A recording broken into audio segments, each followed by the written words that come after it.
तो मैं बीजेपी का कार्यकर्ता होते हुए मुझे लगा कि आज मुझे अपने पद का लालच नहीं करना चाहिए। अपने किसान नेता पे कितने पद मार दूंगा। बगैर ट्रेन होती है, उसका इंजन होता है, अगर इंजन ही निकल जाए तो डिब्बे किस काम के। मैं बीजेपी में लालच बस उस एक पद के लिए बना रहा हूं, ये धिक्कार है मुझे। आज वो किसान का मंदिर है, वहां पे पहुंचो, नहीं तो तुम्हारी नस्लें और तुम्हारी फसलें दोनों बर्बाद हो जाएंगी। आने वाले समय में बचेगा कुछ भी नहीं। किसान के बगैर जो रोटी खाता है वो किसान की पैदाइश नहीं है। तुझे रोटी कहां से आती है? क्या तू गोलियां खाता है? आज तक किसी की हिम्मत नहीं है तिरंगा को झुका सके। पहली बात तो समझो, हम जान दे देंगे, तिरंगा को झुकने नहीं देंगे कहीं भी। डीएम के गेट के बाहर किसान ऐसे खड़ा रहेगा हाथ जोड़ के वहां पे। और इस कंपनियों के जिनके साथ कांटेक्ट किया जा रहा है, वो कंपनियों के अधिकारी जीएम वगैरह जो दीपावली पे गिफ्ट दे के आए हैं डीएम को, पिछले गेट से डीएम की बगल में बैठे मिलेंगे वहां पे। नमस्कार, आप देख रहे हैं दी कंटाप और आज आ गए हैं हम यहाँ गाजीपुर बॉर्डर में। आपको यहाँ पे अलग अलग तरह के लोग दिखेंगे। जहाँ पे बुजुर्ग है तो वहाँ पे कुछ नौजवान भी हैं और कुछ बच्चे भी हैं। और ऐसे ही हमारे साथ है एक ब्लैक कट कमांडो के ऑफिसर है, एक्स आर्मी हैं ये।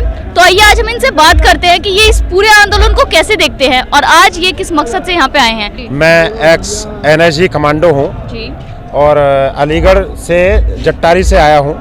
मैं भावी प्रत्याशी जिला पंचायत सदस्य के लिए वहाँ पे चुनाव की तैयारी कर रहा था। जिस दिन हमारे किसान नेता राकेश टिकैत जी के आंसू बहे और जब मैंने वहाँ पे देखा, मीडिया पे उसको देखा, तो मेरा दिल धड़क गया बड़ी बुरी तरह से। और रात में जग के उसी वक्त मैं गांव में घूमा, चिल्लाया गांव में कि भाइयों आज हमारे शीर्ष नेतृत्व को हमारी जरूरत पड़ रही है, हमें उठना चाहिए।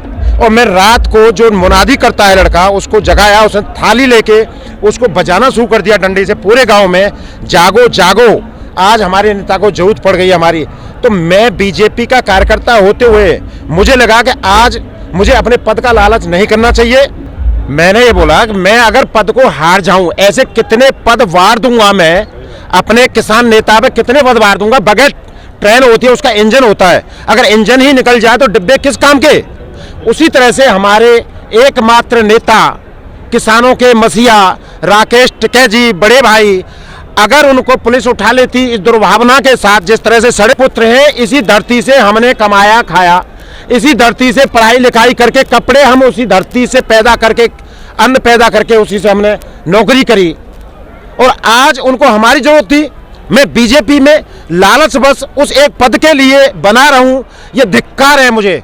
किसान एकता जिंदाबाद, किसान एकता जिंदाबाद, किसान यूनियन जिंदाबाद, जय जवान जय किसान। तो मैंने ये निर्णय रात में लिया, गांव में पंचायत की सभी गांव वालों ने मेरा समर्थन किया और एकजुट होकर बोला कि तुम आगे बढ़ो, हम तुम्हारे साथ हैं। और पूरे कट्टर विरोधी दो पूर्व प्रधान और प्रधान दोनों ने बोला आज किसानों के लिए, किसानों के समर्थन में आपका कंधे से कंधा हम मजबूत करेंगे। चलो, क्या जे सबने राशन इकट्ठा किया, सब्जियां रखी, धन इकट्ठा किया, सारे लोग, मेरे 11 गाड़ियां आई हैं मेरे गांव से और ये तय किया गया उस पंचायत में, वहां चलते हैं और वहां जाके स्थिति देखते हैं कितने लोगों की जरूरत है, फिर वापसी आके गांव में पंचायत करेंगे। और आने वाले 15 दिन के अंदर के महापंचायत, जो कि टप्पल क्षेत्र क्रांति वीरों का क्षेत्र रहा है, जहाँ पे आंदोलन होते रहे, उस जगह टप्पल में एक बड़ी घोषणा हम महापंचायत के आने वाले समय में करेंगे। तो ये तय हुआ हमारी पंचायत में और हमने बोला था कि भाई ये मंदिर है, ये किसान आंदोलन नहीं। आज यूपी गेट, गाजीपुर बॉर्डर, ये एक मंदिर है, जाओ, आज वो किसान का मंदिर है, वहां पे पहुंचो, नहीं तो तुम्हारी नस्लें और तुम्हारी फसलें दोनों बर्बाद हो जाएंगी। आने वाले समय में बचेगा कुछ भी नहीं। उस दिन राकेश टिकैत जी का कहना था कि बीजेपी के जो कार्यकर्ता है वो नीचे है। मैं तो अपनी गिरफ्तारी दे रहा हूँ, लेकिन बीजेपी के जो कुछ लोग हैं वो नीचे हैं और वो मेरे किसान भाइयों को मारेंगे। तो इस पे आप क्या कहना चाहेंगे, क्योंकि आप भी बीजेपी से ही संबंध रखते हैं? गलत का साथ ना मैंने दिया, मेरे दिल में देशभक्ति, राष्ट्र सेवा धड़कती है। मैं फौजी हूँ और मैंने फौजी का ही ये देखिए तिरंगा गले में लगाया हुआ, ये मेरी आन बान शान है। कोई भी व्यक्ति मेरे राष्ट्र की सुरक्षा को, राष्ट्र के किसी भी संपत्ति को अगर नुकसान पहुंचाता है, वो मुझे बिल्कुल भी पसंद नहीं है। जिस तरह से उन्होंने झंडा फहराया था, जिस तरह से मेरे राष्ट्रीय झंडे को पैरों तले रौंदा था जिन असामाजिक तत्वों ने, वो बिल्कुल किसान नहीं थे। और फिर किसानों के खिलाफ में जिस तरह से वो एमएलए बता रहे, विधायक यहाँ पे आए हुए थे, वो बिल्कुल बर्दाश्त के काबिल नहीं है। अगर मैं होता तो मैं उनके पीछे दौड़ता, मैं उनके पीछे दौड़ता, उस विधायक के पीछे मैं उससे पूछता, क्या तू किसान का बेटा नहीं है? क्या क्या तू किसान के बगैर जो रोटी खाता है वो किसान की पैदाइश नहीं है? तुझे रोटी कहां से आती है? क्या तू गोलियां खाता है? क्या दवाइयों से पैदा हुआ? क्या दवाइयों खा के तू इतना बड़ा हुआ है? मैं उसे जवाब मांगता, लेकिन वो जल्दी से जो किसानों की ताकत देखी वो भाग गया, वो भाग गया। वो षड्यंत्र था, षड्यंत्र वहां भी था, 26 जनवरी को भी षड्यंत्र था। जिस तरह से रूट बंद कर दिया गया था, उनकी प्लानिंग थी। असल में किसानों की उसमें भी गलती नहीं थी।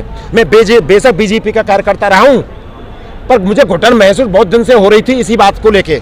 जब से किसान आंदोलन हुआ मेरा दिल करता था कि मैं जाऊं वहां पे, लेकिन आखिरकार जब मैंने अपने बड़े भैया के आंसू देखे तो मैं तुरंत उस तरह से कूद पड़ा।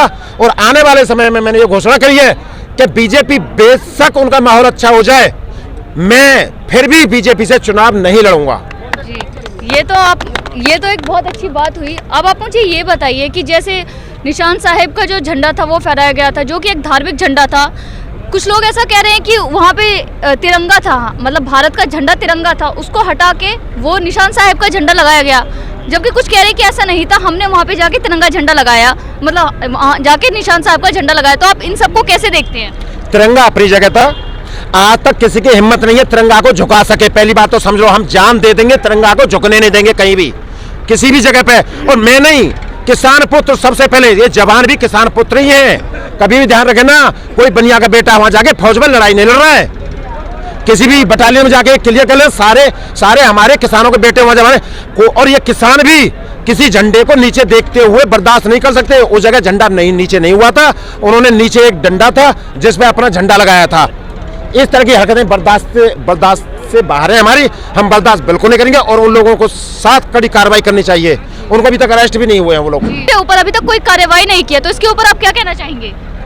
बिल्कुल सख्त कार्रवाई करनी चाहिए, उनको अरेस्टिंग करनी चाहिए। उसमें जोर नहीं लगा रहे, यहाँ पे जोर लगा रहे हैं। निर्दोष किसानों को अरेस्ट करने पे जोर लगा रहे हैं, षड्यंत्र पे दिमाग लगा रहे हैं। षड्यंत्र दिमाग में वो गोबर घुसाने की बजाय असल में इस बात पे ध्यान देना चाहिए, क्या किसानों को इस बिल की जरूरत है?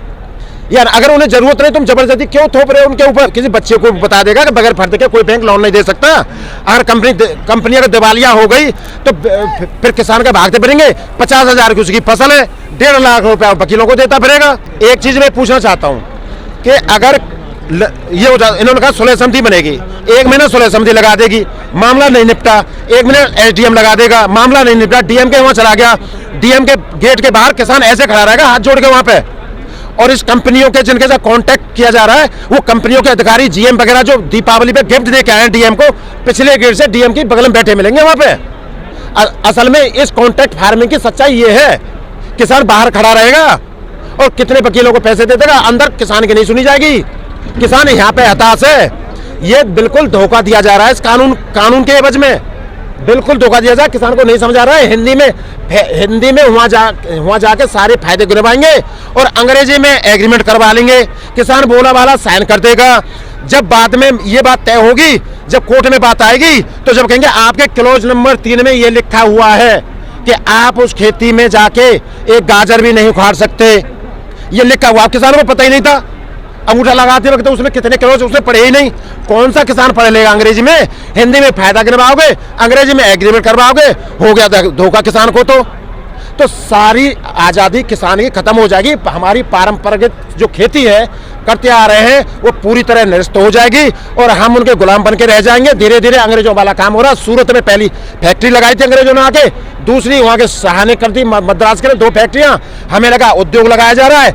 150 साल में तो 1608 में अंग्रेज आए और 1757 में जाके हमें ये होश आया कि हम तो गुलाम होते जा रहे हैं। तो हमें 100 साल तो इस कंपनियों में ये पता लगाने में लग जाएगा कि हम गुलाम होते जा रहे हैं। असल में हमें कहीं ना कहीं थोड़ा बहुत कमजोरी का लालच तो है ही है।